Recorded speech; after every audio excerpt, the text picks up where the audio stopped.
The report says she fell. Don't push this. That is the whole sentence. 9 words, said in a calm, almost friendly voice, at 11 minutes past midnight, by a man who had been awake for 19 hours and had already decided how the rest of everybody's life was going to go. I'm not going to tell you yet who said it, because the moment I do, you will start rooting for the wrong thing. You will start rooting for a fight. This story is not a fight. It is a man in a strip mall office with a fluorescent sign in the window, holding a telephone, doing arithmetic. I'm Nathan. What I want you to watch in this one is not the punch and not the courtroom. It is the signature. There is a line at the bottom of a police report where a supervisor certifies that he has read the narrative and believes it. Most people think of that as a formality. It is not. It is the single most expensive piece of ink in American law enforcement, and almost nobody outside the system understands why, including, it turns out, the man who signed this one. He thought he was closing a door. What he actually did was hand a bail bondsman named Rollin Alcorn, the only weapon a bail bondsman has ever needed. And Rollin knew exactly what it was worth, because knowing what a signature is worth is literally how he feeds his family. 30 minutes. That is what Rollin gave him. Here is what happened in 21.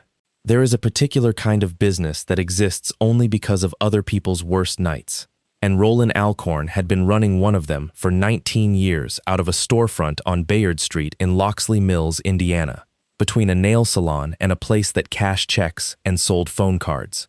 The sign said Alcorn Surety, 24 hours in orange letters, and half the letters were dying, and he had been meaning to fix them since the spring before last. People thought they knew what a bail bondsman was because of television. They thought it was a man with a shaved head and a leather vest kicking in a door in Florida. What it actually was, in a county of 81,000 people in northern Indiana, was a man in a golf shirt who answered a telephone at 3 in the morning and then drove to the jail and stood at a window and filled out a form. That was the job, the form. A bondsman is not law enforcement, and he is not a lawyer. He is a small businessman who sells a promise to a court. This person will come back, and if he does not, I will pay you what he would have cost you. Everything about Rollin's life ran on the accuracy of that promise. If he was wrong about a man, he paid. If he was wrong twice in a year, the insurance company that backed his paper, his surety, a firm in Nebraska he had spoken to on the phone maybe 6 times in 2 decades, would stop backing it, and then he was not a bondsman anymore. He was a man with a dying orange sign. So Rollin Alcorn had spent 19 years learning to be right about people. Not to like them, not to judge them, to be right about them. He could stand at the window in the booking annex at 2 in the morning and look at a 23-year-old who had just been arrested for the 3rd time and know, with a certainty he could not fully explain and had never once been able to teach, whether that kid would show up on the 26th. It was in the shoulders. It was in whether he asked about his mother or asked about his car. It was in whether he said thank you at the end without being prompted. The other half of the job was the courthouse, and the courthouse was where Rollin actually lived. Not the courtrooms, the hallways. He knew the clerks by their coffee orders. He knew which judge set bail high on Mondays because of a divorce nobody was supposed to talk about. He knew every defense attorney in Ambrose County by their first name and their handwriting, because he had spent 19 years standing next to them in the same handful of hallways while their clients cried. He knew what the public defender's office was carrying, because he watched them carry it in cardboard boxes. He knew, without ever having written it down anywhere, roughly which police officers a jury believed and which ones made a prosecutor's mouth go flat when their name came up. That last thing is not a small piece of knowledge. Hold on to it. He had learned all of it from a man named Norval Quiggin, who everyone in the county had called Quig since before Rollin was born, and who had written bonds in Ambrose County for 38 years, before his lungs finally quit on him in the way that lungs quit on men who smoked in cars with the windows up for 40 years.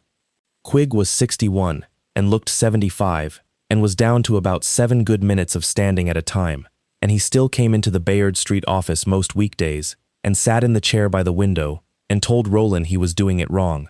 "You're too soft on the mothers," Quig would say, wheezing, with the plastic tubing looped over his ears.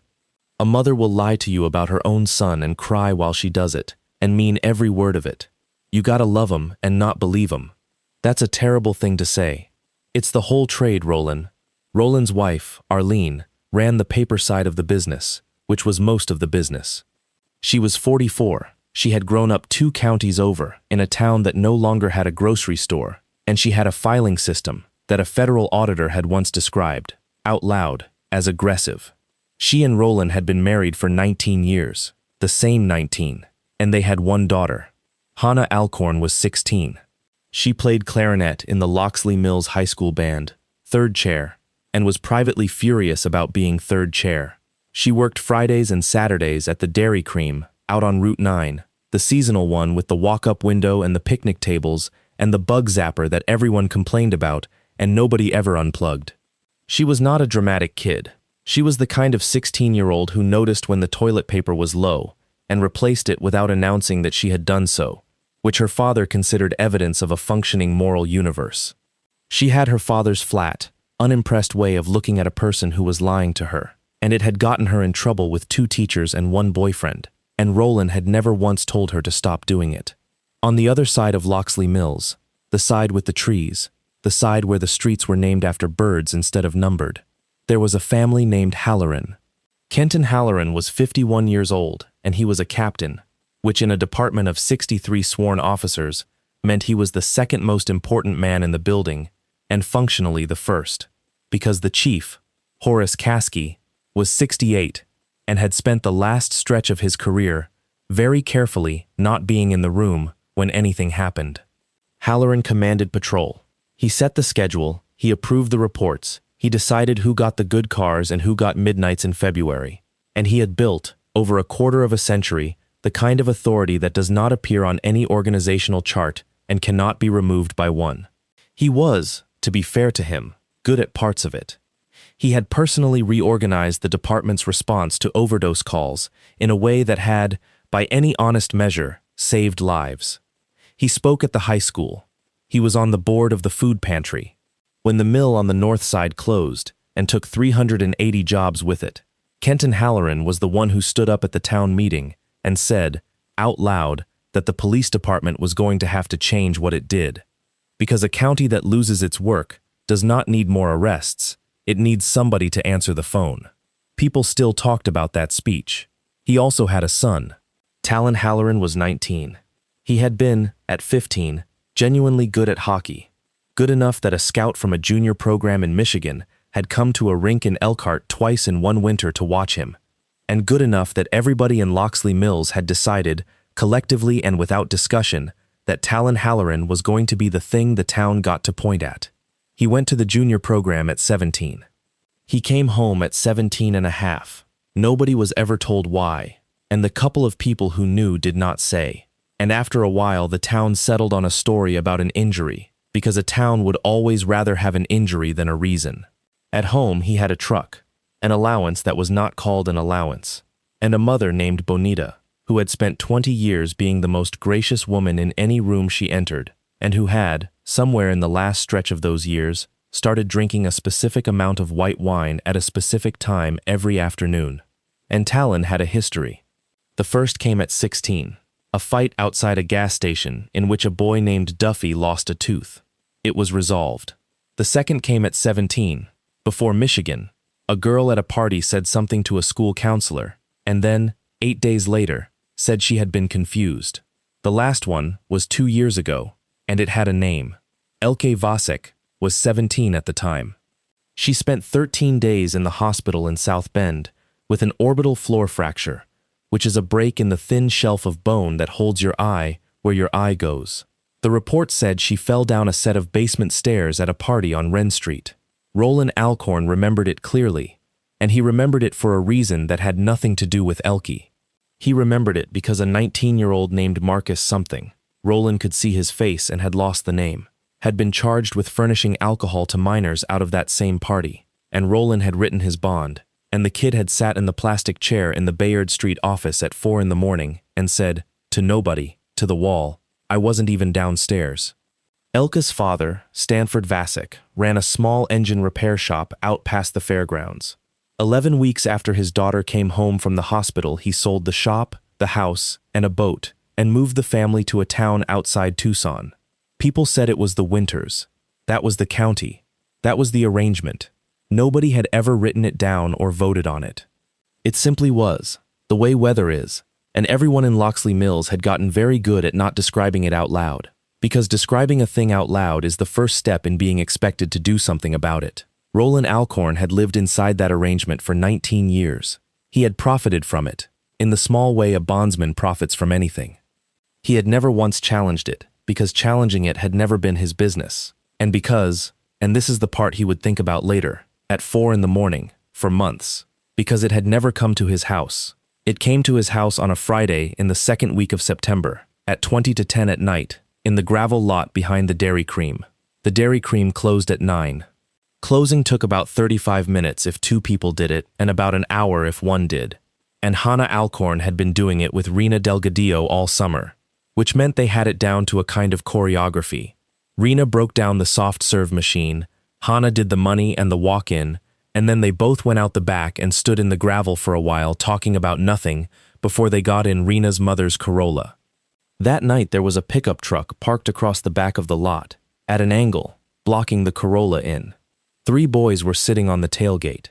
Hannah knew who Talon Halloran was the way everyone in a town of 9,000 knows who everyone is. She had never spoken to him. He had never spoken to her. He was 5 years older and had been, for a period of her childhood, a poster in the window of the hardware store.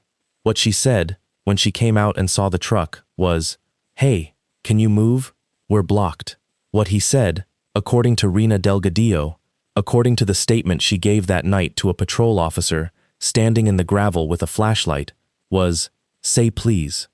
And Hannah Alcorn, 17 years old, tired, holding a bank bag with $406 in it, gave him the flat, unimpressed look that she had inherited from her father and had never once been told to stop giving. She said, "Please move your truck." She said it. Rena would tell several people over the next 6 months, in exactly the tone you would use with a small child who had put a fork in an outlet. Talon Halloran came off the tailgate and crossed 7 feet of gravel and hit her once, closed fist, on the left side of her jaw. She did not put her hands out.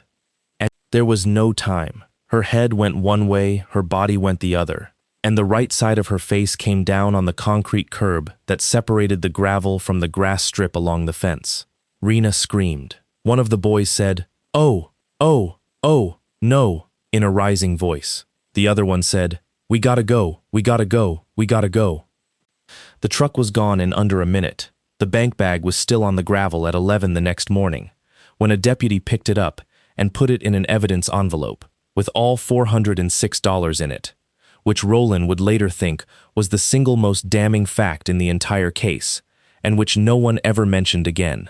At the moment his daughter's face hit the curb, Rollin Alcorn was standing at a window in the booking annex of the Ambrose County Jail, 240 feet away from where Talon Halloran would be photographed an hour and 10 minutes later, filling out a bond for a 31-year-old man named Otis, who had missed a court date because his sister had died, and he genuinely, sincerely, had not known that grief was not an excuse. The phone in Rollin's pocket buzzed and he ignored it, because he was writing. It buzzed again and he ignored it, because he was writing. It buzzed a 3rd time and he looked, and it was Arlene, and Arlene did not call 3 times. There is a specific quality to the sound a parent makes on a telephone. It is not a scream. It is worse than a scream. It is a voice trying very hard to be a normal voice, and failing at the 3rd word. Rollin left the bond half-finished on the counter. He would find out 2 days later that the intake clerk, a woman named Ruth Ann who had worked that window for 17 years, had finished filling it out herself, forged nothing, called the surety company in Nebraska to authorize it, and gotten Otis released at 4 in the morning, and had never once mentioned it to him. That is the kind of thing that happens in a small county, and it is why people stay in them. The emergency department at Ambrose Regional is 7 beds and 1 trauma bay. Hannah was in the trauma bay. Rollin got there at 4 minutes past 10, and Arlene was already in the hallway with her arms crossed over her stomach, like she was holding something in, and she looked at him and said one word, which was jaw, and then her face came apart. A human mandible does not break the way people think. It is a ring of bone, and a ring under load does not break in one place. When somebody is hit hard on one side of the jaw, the bone very often fails at the point of impact and again on the far side, near the condyle, where the jaw hinges into the skull. 2 fractures from one punch. Then the curb had done its own separate work on the right cheek and orbit. Dr. Ravi Ganesan was the oral and maxillofacial surgeon who came in from South Bend at midnight, and he was the first person that night who told Rollin Alcorn the truth in a straight line. "She's going to be fine," he said. "I want to be clear about that first, because parents stop listening after the second sentence. She is going to be completely fine. Now, the mandible is broken in 2 places and the fragments are displaced. That means I have to open her, reduce it, and hold it with plates and screws. Titanium. They stay in. 6 weeks she's on liquids, and she'll be wired for at least 2 of them.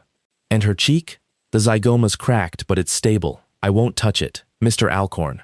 Ganesan stopped and did something Rollin remembered for the rest of his life. He pulled the little rolling stool over and sat down so that he was lower than Rollin instead of higher. "I've done a lot of these. I want to say something, and then I'm going to go scrub. Falls don't do this. A fall from standing puts your hands down. If it doesn't put your hands down, it puts you on your temple or your forehead or your chin, straight on, and you get a symphyseal fracture right at the front. This is a lateral impact with a rotational component and then a secondary contact on a hard edge. That is not one event. That is 2, and the first one had a fist behind it." Rollin said, I know you know. I'm telling you because I write what I see, and what I write is going to say that, and somebody is going to ask me about it, and I'm going to say it again." Then he went and scrubbed and put 9 screws in Rollin Alcorn's daughter's face. Talon Halloran was brought into the Ambrose County Jail at 10:51 that night. He was out at 11:49, 58 minutes. Rollin found that out at 7 the next morning, standing in his own kitchen, still in the clothes from the hospital, on the phone with a man he had known for a decade. Here is why that number stopped him cold, and it has nothing to do with outrage. Rollin Alcorn was the bondsman. Not one of them. There were 2 others in Ambrose County, a man in Fenwick who mostly did commercial paper, and a woman who had semi-retired to writing bonds for one specific family. But in practice, at 11 at night on a Friday, for a 19-year-old from Loxley Mills, it was Rollin. If Talon Halloran had bonded out, Rollin's phone would have rung. It had not rung, which meant nobody had posted a bond, which meant there was no bond, which meant Talon Halloran had not been released on bail. He had been released on his own recognizance by a magistrate at midnight on a Friday, which happens. Or, Rollin drove to the courthouse and pulled the file at 8:15, because in Indiana, a charging document is a public record, and a bondsman pulling files at 8:15 in the morning is the least remarkable event in that building. There was no charging document. There was an incident report number. There was a booking record showing Talon Kenton Halloran, 19, photographed and printed and released at 23:49 on a summons in lieu of arrest, which is a real thing, which exists for people who steal $90 of merchandise from a farm supply store, and which is issued at an officer's discretion. And there was the report. Rollin read it standing up, at the counter, with a clerk pretending not to watch him. The narrative was 4 sentences long. It said that officers responded to a report of an injured juvenile female in the rear lot of the Dairy Cream on Route 9. It said the juvenile female was found on the ground with facial injuries. It said the juvenile female appeared to have fallen from a standing position onto the concrete curb. It said no witnesses to any altercation were located at the scene. No witnesses were located at the scene. Rena Delgadillo had given a written statement in that gravel lot at 9:58 at night to a patrol officer with a flashlight.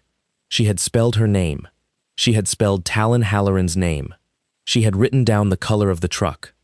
The reporting officer was listed as F. Mireles, badge 319. Rollin knew him vaguely. 26, 2 years on. A quiet kid from Fenwick who had once helped a woman carry a mattress up 2 flights of stairs and had been embarrassed when someone brought it up. And underneath the narrative, on the line that said Supervisor Review and Approval, there was a signature and a printed name and a badge number and a date stamp of 0007, K. Halloran, CPT 1-04. Rollin Alcorn stood at that counter for a long time. He was not thinking about a fight. He was not thinking about the boy at all. What he was doing, In the fluorescent light of the Ambrose County clerk's office at 8:20 on a Saturday morning, holding a piece of paper that said his daughter was a liar and a klutz, was arithmetic. He was thinking about 23 years of a captain's signature on a line that says, "I have read this and I believe it." He was thinking about what that signature is worth on Monday, and what it is worth if a court ever decides that one of them was a lie. He was thinking, this is not the biggest thing you have ever done, Kenton. This is the most expensive. His phone rang at 11 minutes past midnight that night. He was sitting on the edge of the bathtub in the second bathroom with the door closed, because Arlene had finally gone under, and he did not want to wake her, and Hannah was home from surgery with her jaw wired, and a whiteboard on the nightstand, and a pen on a string. He did not recognize the number. Alcorn. Rollin. Friendly. Genuinely friendly. That was the thing about it. It's Kent Halloran. First, how's your daughter? She's got 9 screws in her face. God. That's a hell of a thing. I mean that. Kids and that lot out there, that curb, I've been saying for 2 years somebody's going to get hurt back there. A pause. Exactly the right length. Listen, the report says she fell. Don't push this. Rollin looked at the tile between his feet. Say that again, he said. I said don't push this. Rollin, I like you. You've been square with this department for 20 years. There's a version of this where the county pays for her surgery. All of it. And I mean out of a fund, not out of anybody's pocket. And everybody goes on with their life. And there's a version where a bail bondsman decides he's going to take on the police department in the county, where he needs the police department to be able to work. That's not a threat. That's just the shape of it. You know that better than I do. You signed it, Rollin said. What? You signed the supervisor line, at 7 minutes past midnight, yourself. You didn't push it down to a sergeant. You signed it. There was a small silence on the line. Not a guilty one. A puzzled one. The silence of a man who has been handed a fact he considers irrelevant. That's my job, Kenton Halloran said. You just put your name on it, Rollin said. You have 30 minutes. And Kenton Halloran laughed. It was not a cruel laugh. That was somehow the worst available fact about it. It was the warm, tired laugh of a man at the end of a 19-hour day who has just been threatened by an accountant. 30 minutes, he said. Okay, Rollin. Okay. Good night. He hung up. To understand what Rollin Alcorn did in the next 21 minutes, you have to understand what he had spent 19 years learning about a thing called impeachment. Not the political kind, the courtroom kind. When a police officer testifies in a criminal trial, the entire case rests on the jury believing him. Not liking him, believing him. And American law has a rule about this that is older than anyone reading it, and that almost no one outside the profession has ever heard of. If the government knows something that would give a jury a reason to doubt one of its own witnesses, the government has to hand that something to the defense. Every time. In every case. Forever. That includes a finding that an officer once lied in an official report.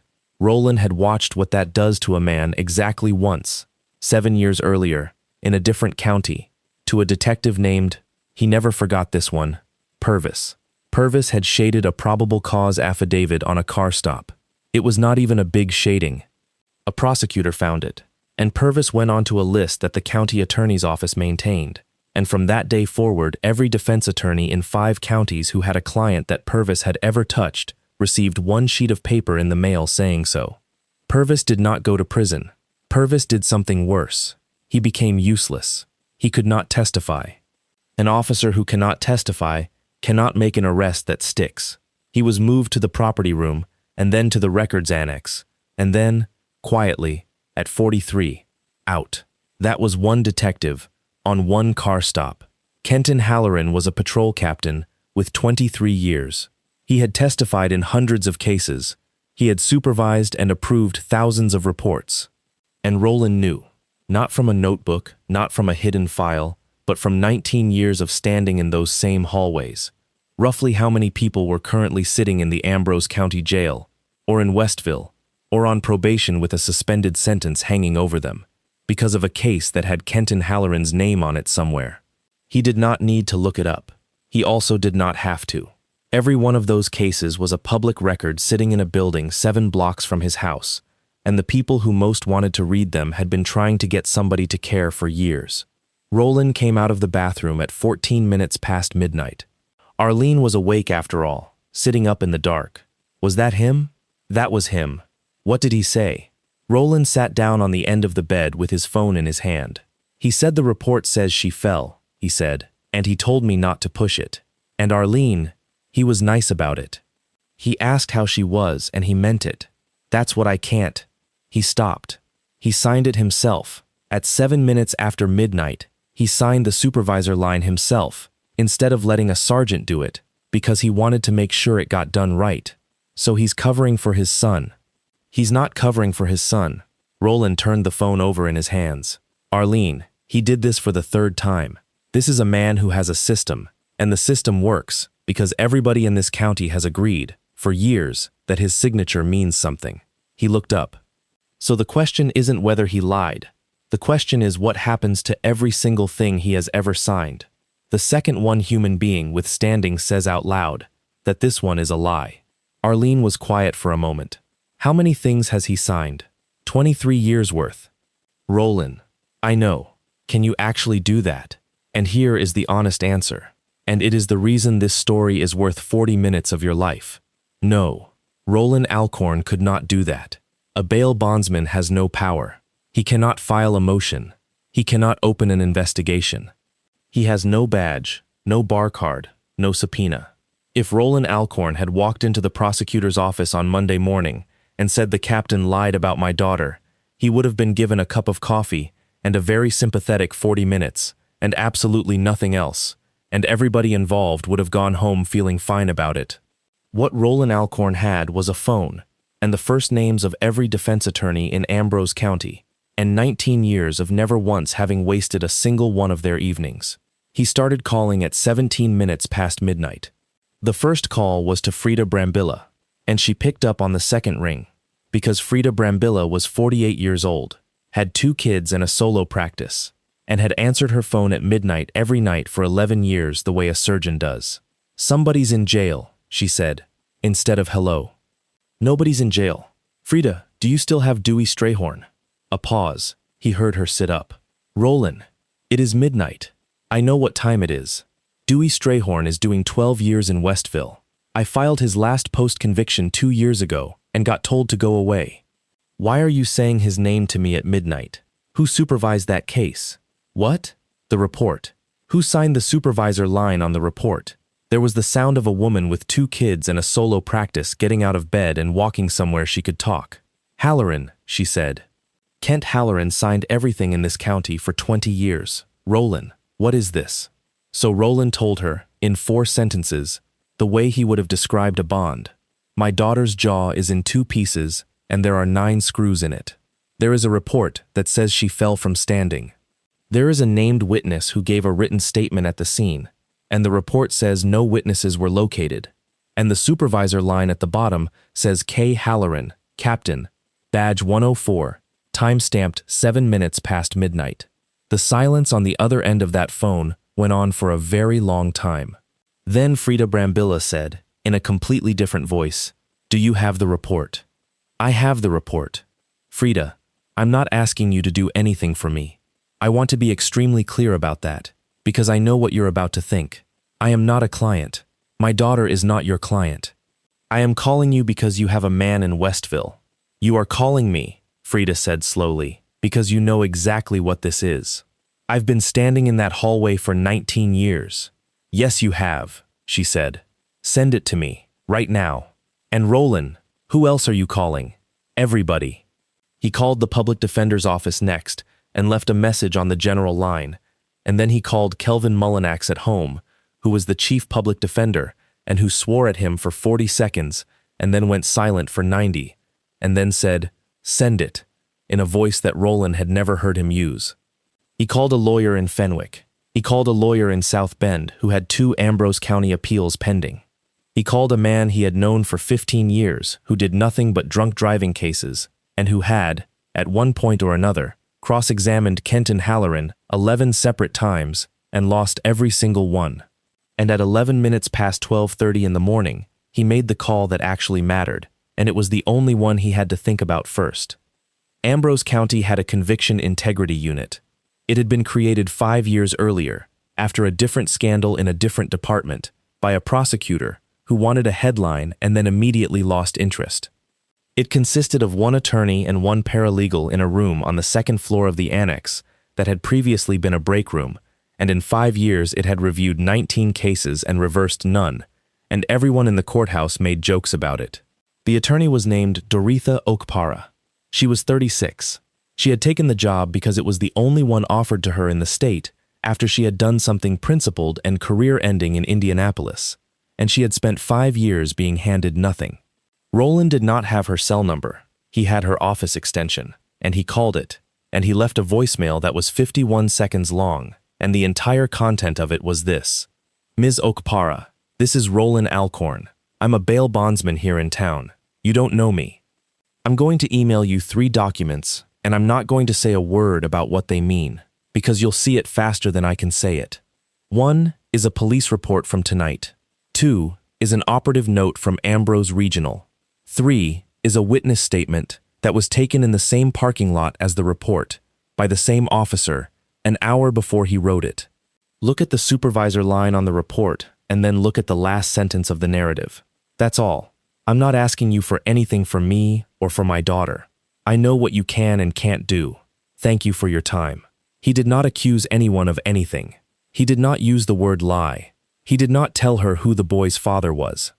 He sent one fact 3 ways to people who had spent years waiting for exactly one fact.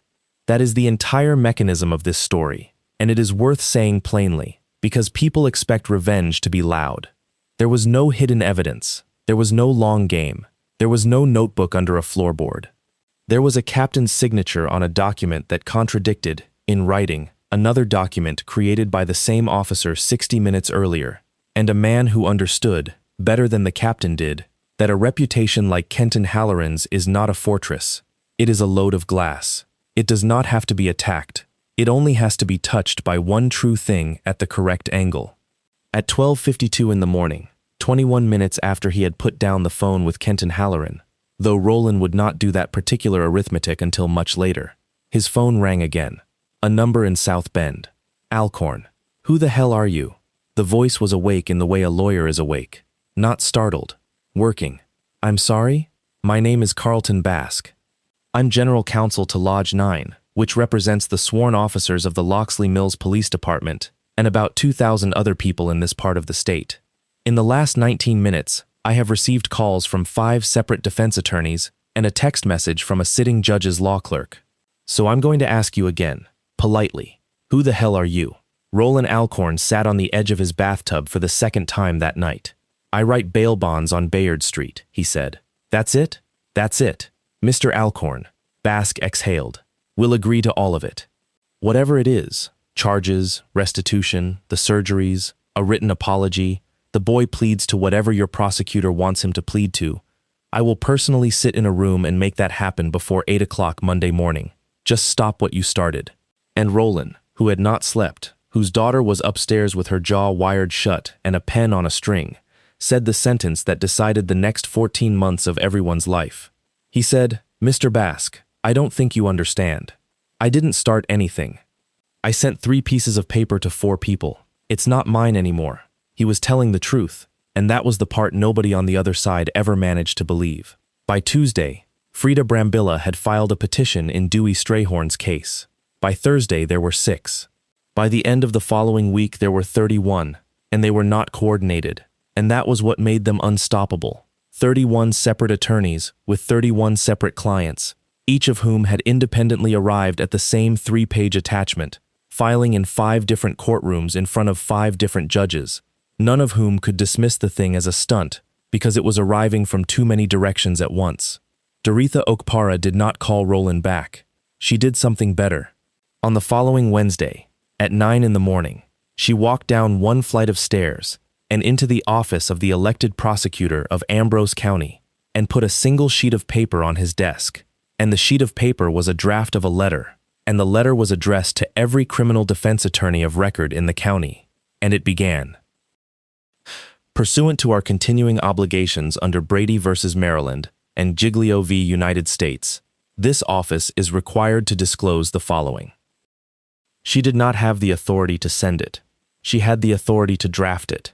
And a draft of that letter, sitting on that desk, meant that from that morning forward, the prosecutor of Ambrose County was a man who knew. That is how these things actually turn. Not with a confession. With somebody's boss finding out that he can no longer say he didn't know. Kenton Halloran's response, over the following 13 days, was the single most impressive thing Rollin ever watched a man do, and it very nearly worked. He did not attack Rollin. He did not attack Hannah. He did not say one public word about the case at all. Instead, he went to work. He went to the food pantry board and got them to pass a resolution about the department's ongoing service to Ambrose County. He got the fire chief and 2 county commissioners and the woman who ran the overdose response coalition, the one he had genuinely built, to sit for a local news segment about morale. He arranged for a 14-year-old boy, whose life he had personally saved in a bathroom in 2019, to be interviewed. He did not mention his son once.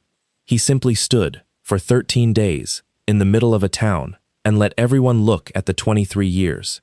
And then, on the 14th day, somebody filed a complaint with the Indiana Department of Insurance against Alcorn Surety.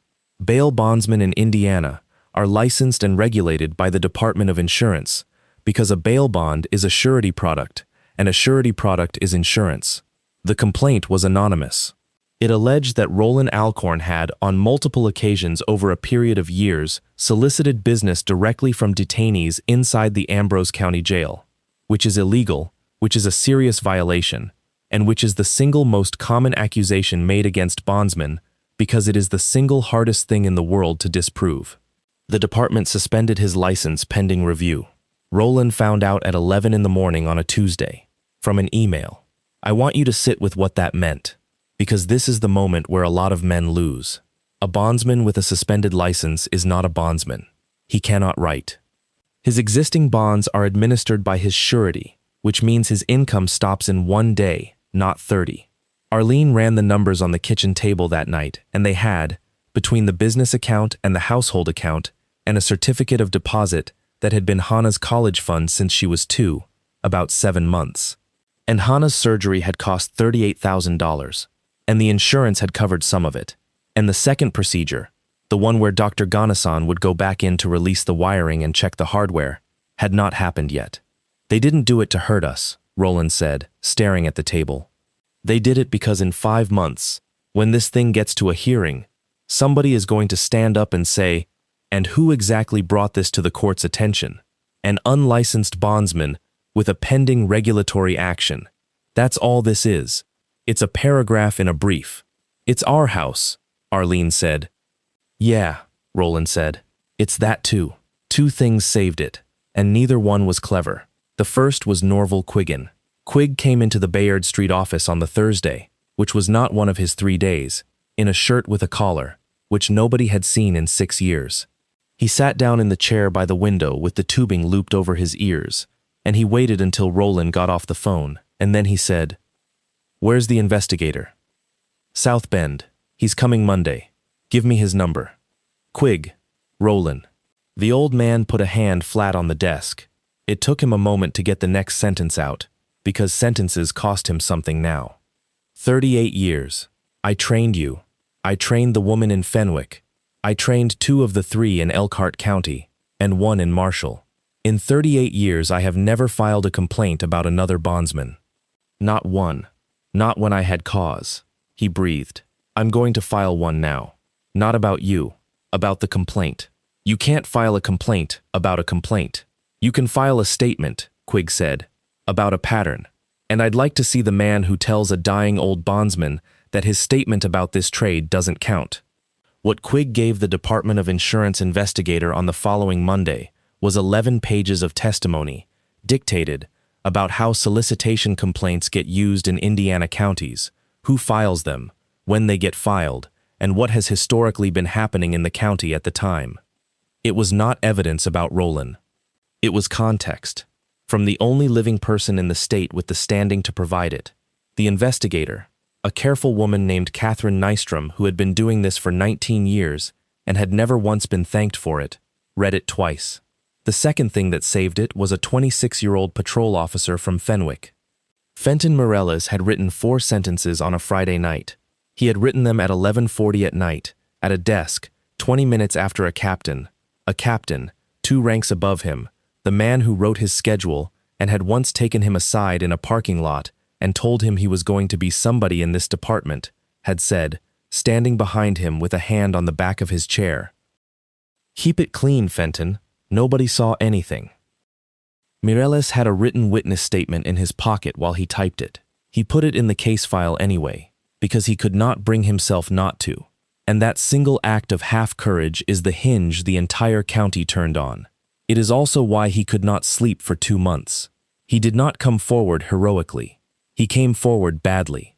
He called in sick for 2 days, and then he drove to South Bend on a Saturday and sat in Frida Brambilla's parking lot for 2 hours before he went in.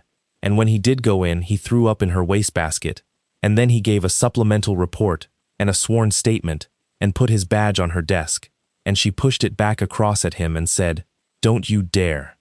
You are worth exponentially more to me employed." He was suspended within a week. Not fired, suspended, on a technicality about the chain of command for supplemental filings. Frida Brambilla filed a whistleblower action the same afternoon and told a reporter from the South Bend paper about it in the hallway outside the clerk's office in a voice that carried. And that was the week the story stopped being about a girl's jaw and became about a police department. The meeting happened in the second week of November, in the conference room of the Lodge 9 Hall on the highway outside Fenwick, which is a low brick building with a gravel lot and a flagpole and a vending machine that has been broken since the Obama administration. Rollin went because Frida told him to go.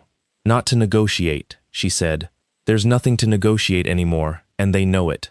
Go because when a man like that runs out of moves, he starts explaining himself, and you want to be in the room.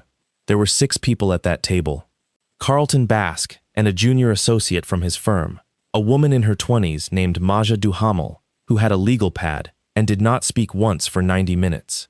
2 members of the lodge executive board, both sergeants, both of whom Rollin had known for over a decade, and neither of whom would look at him. Rollin and Kenton Halloran. Halloran looked, up close, like a man who had lost 14 pounds he could not spare. But he sat the way he had always sat, and when he spoke the way he had always spoken, and for the first 50 minutes, it was almost reasonable. The union's position was laid out. Talon would plead to felony battery resulting in serious bodily injury. He would serve time. Actual time, not suspended. There would be full restitution, a formal apology, a no-contact order. Kenton Halloran would retire at the end of the calendar year, and in exchange, the lodge wanted Rollin Alcorn to sign a statement saying that in his opinion, based on his experience, the reporting error in the September report was consistent with an administrative oversight during a high-volume shift. Frida Brambilla was not in that room. Kelvin Mullinax was not in that room. Doretha Okpara was not in that room. That was the point of the offer, and it was a good offer, and it was aimed exactly where it should have been aimed, not at Rollin's anger, at his exhaustion. Rollin said no. He said it quietly. He said, "I can't sign that, because it isn't true, and because the thing you're actually asking me to do is put my name under a sentence that makes my daughter into a girl who tripped."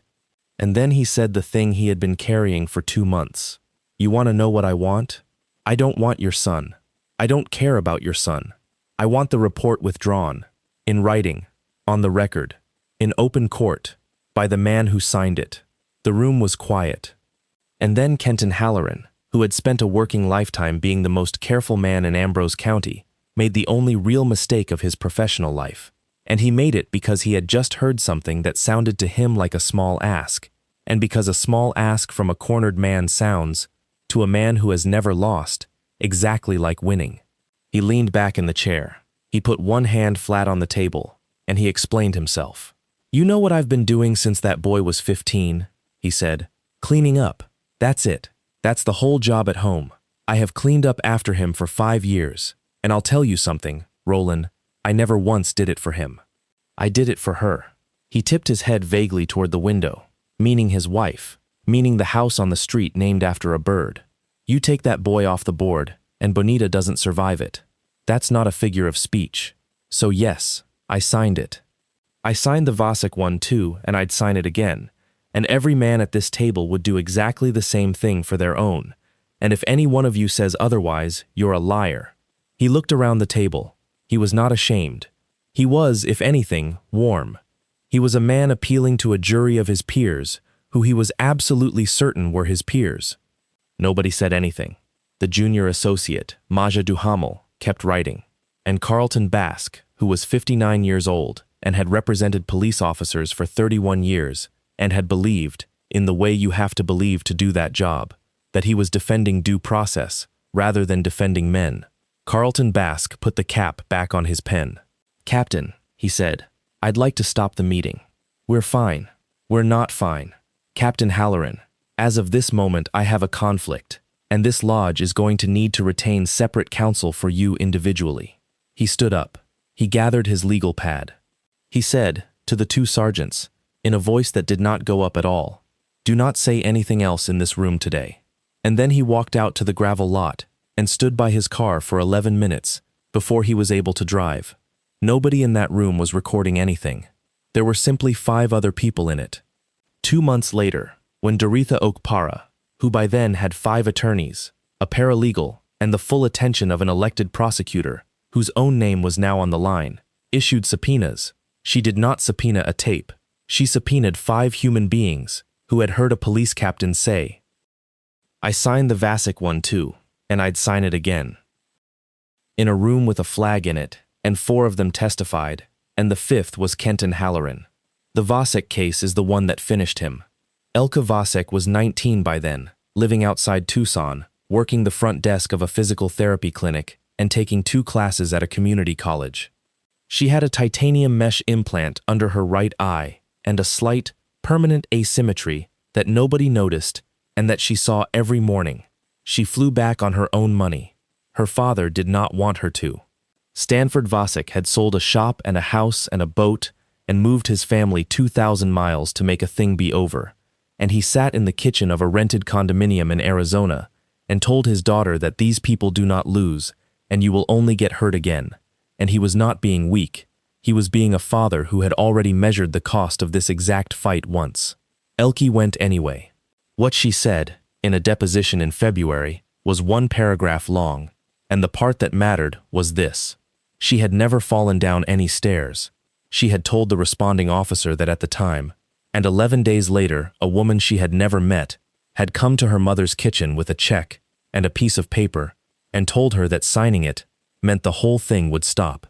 The woman was Bonita Halloran, and Bonita Halloran, a month after her husband explained himself in a room with a flag in it, walked into the Conviction Integrity Unit on the 2nd floor of the annex with a manila envelope containing the settlement paperwork from the Vasek family, including her own signature, and a bank record, and a handwritten list in her own hand of the amounts.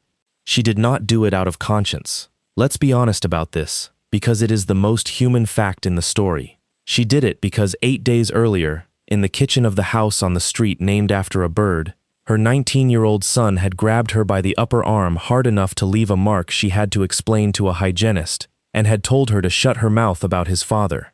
That was the pattern finally arriving where it always arrives. Talon Halloran pleaded guilty in April to felony battery resulting in serious bodily injury, and to a 2nd count out of the Vasek matter, and was sentenced to 7 years with 2 suspended. He served 29 months. He is out now. He works, as far as anyone knows, at a distribution center outside Kokomo.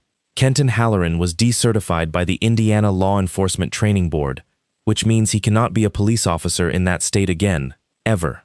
He was indicted on 2 counts of official misconduct and 1 count of obstruction of justice, pleaded to 1, and received a suspended sentence and 18 months of probation, which is less than he deserved, and which is what happens, and which Rollin Alcorn had told his wife would happen from the beginning. He lost his pension in a separate administrative proceeding that took 11 months and that nobody covered. 31 convictions were vacated or renegotiated. 7 people came home. One of them, a man named Dewey Strayhorn, had served 8 years of 12. Officer Fenton Mireles was reinstated with back pay, transferred to the sheriff's department, and is now, at 29, a field training officer, which means that every new deputy in Ambrose County spends their first 16 weeks in a car, with a man who once wrote 4 sentences he could not live with. Rollin Alcorn's license was reinstated in March. The Department of Insurance closed the complaint with a finding of insufficient basis, which is the most emotionally unsatisfying phrase in the English language, and which, framed, hangs in the office on Bayard Street to this day. Norval Quiggin died in June, sitting up, in the chair by the window, on a day he was not supposed to be in. And Hannah Alcorn got the wires out in late October and ate a hamburger in the parking lot of the hospital in South Bend, and cried about it, and then was extremely embarrassed about crying about it. She is 19 now. She is a sophomore at Ball State. She still has 9 screws in her face, and she will have them for the rest of her life, and she has a habit, when she is thinking hard, of running her thumb along the left side of her jaw, where she can feel the plate under the skin. She made first chair her senior year. There is a room on the 3rd floor of the Ambrose County Courthouse Annex where they keep exhibits from closed cases.